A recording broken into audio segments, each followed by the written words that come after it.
গোলাঘাট, শিৱসাগৰ, ডিব্ৰুগড় আৰু তিনিচুকীয়া এইকেইটাৰ নাম অন্তৰ্ভুক্ত কৰি এই জিলাকেইখনৰ খিলঞ্জীয়া মানুহৰ মাটিও যাতে কোনেও কিনিব নোৱাৰে। আচলতে এইটো সমগ্ৰ অসমতে হ'ব লাগে, অকল এই 5খন জিলাৰ কথা নহয়। কিন্তু যিহেতু এই 5খন জিলাত এতিয়া সাংঘাতিক ধৰণৰ এনেকুৱা পৰিস্থিতি চলি আছে, সেইকাৰণে এই 5খন জিলাক মই কৈছোঁ।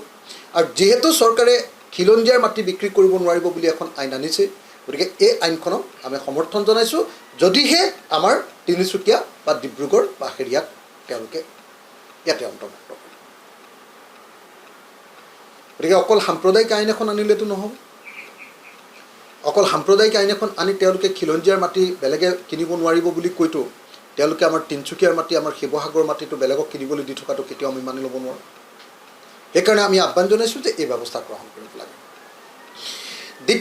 তৃতীয়তে আমি আৰু এটা কথা ক'ব খুজিছোঁ যে 30টা সংগঠনে আচলতে 3টা দাবী উত্থাপন কৰিছে, মূল 3টা দাবী। এটা হ'ল যে খিলঞ্জীয়াৰ মাটি আনে কিনিব নোৱাৰিব, এইটোক আমি সমৰ্থন দিছোঁ। 2 নম্বৰ কৈছে যে সকলো ব্যৱসায়িক প্ৰতিষ্ঠানত 90% থলুৱা যুৱক যুৱতীক নিযুক্তি দিব লাগে, এইটোক আমি সমৰ্থন কৰিছোঁ। আৰু 3 নম্বৰ যিটো 30টা সংগঠনে যি দাবী উত্থাপন কৰিছে যে অসমৰ ব্যৱসায় কৰা প্ৰত্যেকখন ব্যৱসায়িক প্ৰতিষ্ঠানত বেলেগ ভাষাত ইংৰাজী বা হিন্দীত নামটো থাকিলেও তাত অসমীয়া ভাষাত নামটো লিখাটো বাধ্যতামূলক। অসমীয়া ভাষাটো নামটো থাকিবই লাগিব। এই বস্তুটো যিটো দাবী উত্থাপন কৰিছে এইটো এটা অত্যন্ত গণতান্ত্ৰিক দাবী। এই 3টা দাবী, সেইকাৰণে অসমৰ খিলঞ্জীয়া মানুহৰ মাটি যাতে আনে কিনিব নোৱাৰে, এই যিটো দাবী 30টা সংগঠনৰ। প্ৰত্যেকটো ব্যৱসায়িক প্ৰতিষ্ঠানত 90% অসমীয়া বা খিলঞ্জীয়া ল'ৰা ছোৱালীৰ নিযুক্তি, এইটো দ্বিতীয় দাবী। আৰু 3 নম্বৰ, প্ৰত্যেকখন ব্যৱসায়িক প্ৰতিষ্ঠানত অসমীয়া ভাষাৰ প্ৰয়োগ, নামটোত অন্ততঃ অসমীয়া ভাষা, বেলেগ ভাষাৰ লগতে অসমীয়াও থাকিব লাগে। এই 3টা সুস্থ জাতীয়তাবাদৰ লক্ষণ। এইটো উগ্ৰ জাতীয়তাবাদ নহয়, এইটো কাৰোৰ ওপৰত আক্ৰমণ কৰাৰ ঘটনা নহয়, এয়া হ'ল সুস্থ জাতীয়তাবাদৰ লক্ষণ। আৰু এই যি সুস্থ জাতীয়তাবাদী এই 3টা যি দাবী উত্থাপন কৰিছে 30টা সংগঠনে, আমি এই 3টা দাবী অসম চৰকাৰক মানি ল'বৰ কাৰণে আহ্বান জনাইছোঁ। আনহাতে আমি দেখিছোঁ যে শৃংখল চলিহাৰ ওপৰত এজন কি চুমানী নামৰ গৌৰৱ চুমানী নামৰ এজন ব্যক্তিয়ে শৃংখল চলিহাৰ ওপৰত তেওঁ FIR দিছিলে, এজাহাৰ দিছিলে। আমি সকলোকে ক'ব খোজোঁ যে এই আন্দোলনটো অকল শৃংখল চলিহাৰ আন্দোলন নহয়, এই আন্দোলনটো হ'ল তাৰ 30টা জাতীয় জনগোষ্ঠীয় সংগঠন আৰু শিৱসাগৰবাসীৰ ঐক্যবদ্ধ আন্দোলন। সেই আন্দোলনটোত অকল এজন ব্যক্তিৰ ওপৰত কেলৈ গোচৰ আৰোপ কৰিব? গতিকে অচিৰে যিমান আকৌ এটা নতুনকৈ গোচৰ দিয়া বুলি আমি শুনিছোঁ, এই অচিৰে এওঁলোকৰ ওপৰত দিয়া যিবিলাক গোচৰ, আটাইবিলাক গোচৰ অনতি বিলম্বে আন্দোলনকাৰীৰ ওপৰত দিয়া গোচৰ উঠাই ল'বৰ কাৰণে আমি দাবী জনাইছোঁ। আন্দোলনকাৰীৰ ওপৰত গোচৰ জাপি দিবৰ কাৰণে আমি যি ব্যৱস্থা চৰকাৰে কৰাইছে, এনেকুৱা ধৰণৰ উচতনি দি, তো এই উচতনিয়ে আচলতে আমাৰ মাজত পৰিৱেশ আৰু বিনষ্ট কৰিব, অসমৰ আইন শৃংখলাৰ পৰিস্থিতি আৰু বিনষ্ট কৰিব, অসমত যথেষ্ট পৰিমাণে এইটো সাম্প্ৰদায়িক সম্প্ৰীতি বিনষ্ট হ'ব। আৰু সেইকাৰণে কাৰো উচতনিত গৈ অসমৰ খিলঞ্জীয়া জাতি জনগোষ্ঠীৰ সংগঠনবিলাকৰ ওপৰত যাতে গোচৰ নিদিয়ে, তাৰ কাৰণেও আমি সকলোকে আহ্বান জনাইছোঁ। আনহাতে এটা বৰ আচৰিত কথা এইবাৰ আমি দেখিবলৈ পালোঁ। আপোনালোকে নিশ্চয় দেখিছে যে শৃংখল চলিহাৰ ওপৰত গোচৰ দিলে, এইটো অত্যন্ত বেয়া কথা হৈছে। আমি তাক নিন্দা কৰিছোঁ আৰু এই গোচৰ উঠাই লোৱাৰ কাৰণে আমি ভাল পাইছোঁ।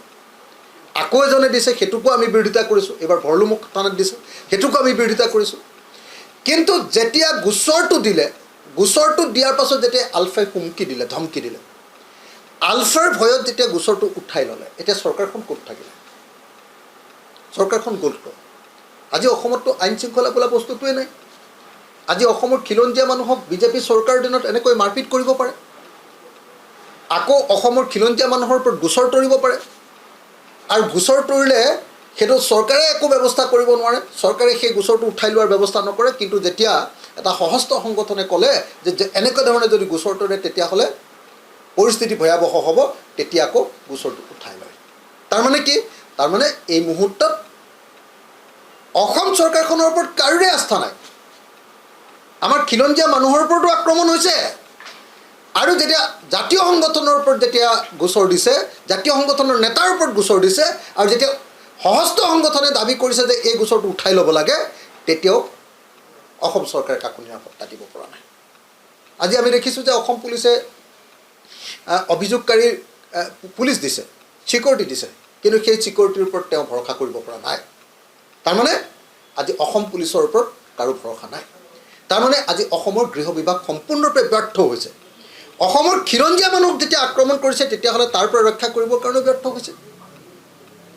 আৰু আনহাতে আমি দেখিবলৈ পাইছোঁ যে অসমৰ খিলঞ্জীয়া মানুহক আক্ৰমণ কৰাৰ পাছত অসমৰ জাতীয় সংগঠনৰ ওপৰত যেতিয়া গোচৰ দিছে, সেই গোচৰ দিয়া মানুহকো অসম পুলিচে ছিকিউৰিটি দিয়াৰ পাছতো তেওঁলোককো সন্ত্ৰস্ত হোৱাৰ পৰা, ভয় খোৱাৰ পৰা তেওঁলোকে বচাব পৰা নাই।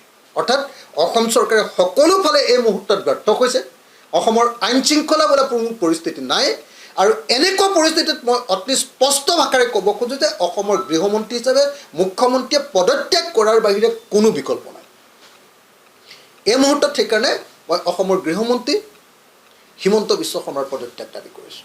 অসমৰ খিলঞ্জীয়াৰ ওপৰত মাৰ দিয়াৰ কাৰণে পদত্যাগ দাবী কৰিছোঁ। আকৌ যি গোচৰ দিছে, সেই গোচৰীয়া পক্ষক নিৰাপত্তা দিব নোৱাৰাৰ কাৰণেও আৰু গোচৰীয়া পক্ষই ভয় খাই গোচৰ উঠাই দিবলগীয়া হৈছে। আমি বাৰু সমৰ্থনেই কৰিছোঁ, এইটোতো কোনো পধ্যে গোচৰে দিব নালাগে বুলি কৈছোঁ, কিন্তু গোচৰটো দিয়াৰ পাছত যে পুলিচে ছিকিউৰিটি দিয়াৰ পাছতো তেওঁ যে ভয় খাইছে, তাৰমানে অসমত এই মুহূৰ্তত কোনো নিৰাপদ নহয় বুলি তেওঁলোকে বুজি উঠিছে।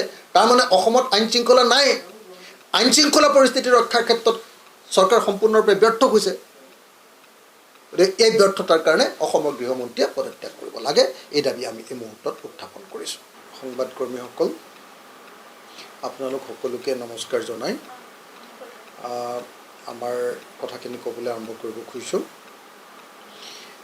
শিৱসাগৰত যি ঘটনা সংঘটিত হ'ল, আমাৰ জিমি দাস, আমাৰ খিলঞ্জীয়া ভূমিপুত্ৰ এগৰাকী গাভৰুক যিধৰণে আক্ৰমণ কৰা হ'ল, সেই ঘটনা এটা নজিৰবিহীন ঘটনা।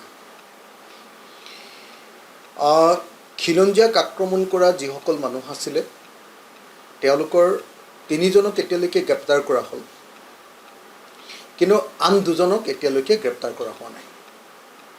মুঠ 5জন মানুহ আছিলে, তাৰে 3জনক গ্ৰেপ্তাৰ কৰা হ'ল, এতিয়ালৈকে বাকীকেইজনক গ্ৰেপ্তাৰ কৰা হোৱা নাই।